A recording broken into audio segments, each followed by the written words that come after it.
Here is a terrifying thought.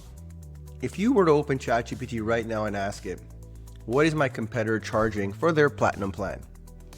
It's going to give you an answer. It's going to give you a specific number.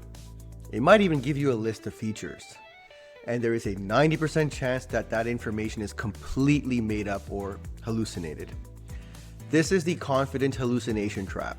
We forget that standard AI models are not search engines. They are prediction engines. They're not trying to be true, they're trying to be plausible and pleasant.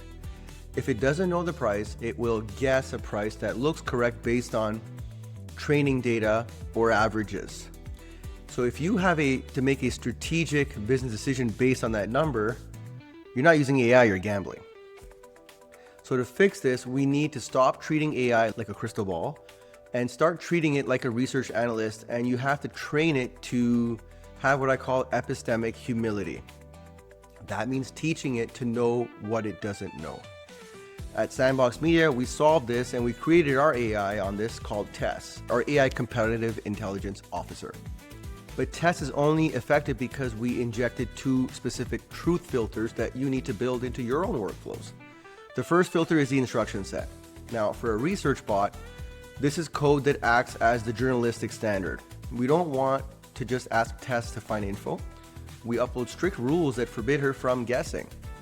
We code in constraints like, you must use the browser tool. You are forbidden from relying on your internal training or memory for numbers, dates, or prices. Constraint number 2, if you cannot find a live verifiable source URL, just state data unavailable. Don't estimate it. Constraint number 3, you must cite the specific URL for every claim you make. This is a key one. This forces the AI to stop predicting and start verifying. The second filter is the brand blueprint, specifically the competitor radar and strategic positioning sections.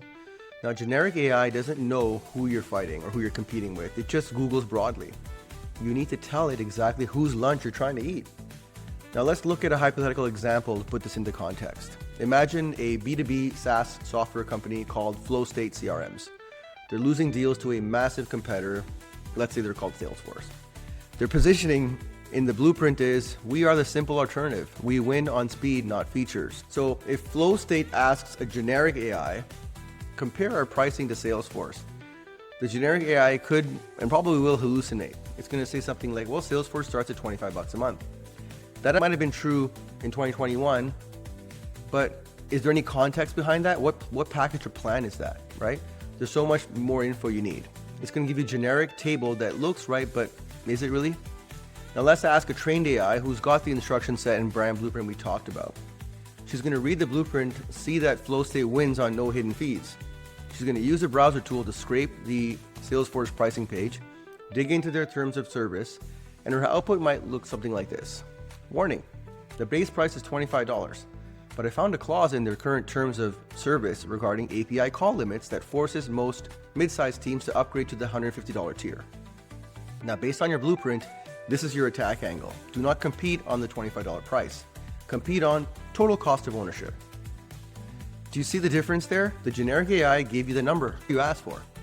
The trained AI gave you a bit more than that, including a strategy. And it didn't just Google it, it analyzed the data through the lens of your unique competitive advantage. Stop asking your AI to guess and force it to browse, force it to cite, force it to tell the truth. Because in business, a hallucination is not a glitch, it is a liability. I'm Sandeep, this is Brains, Bots, and Business. We'll catch you on the next one.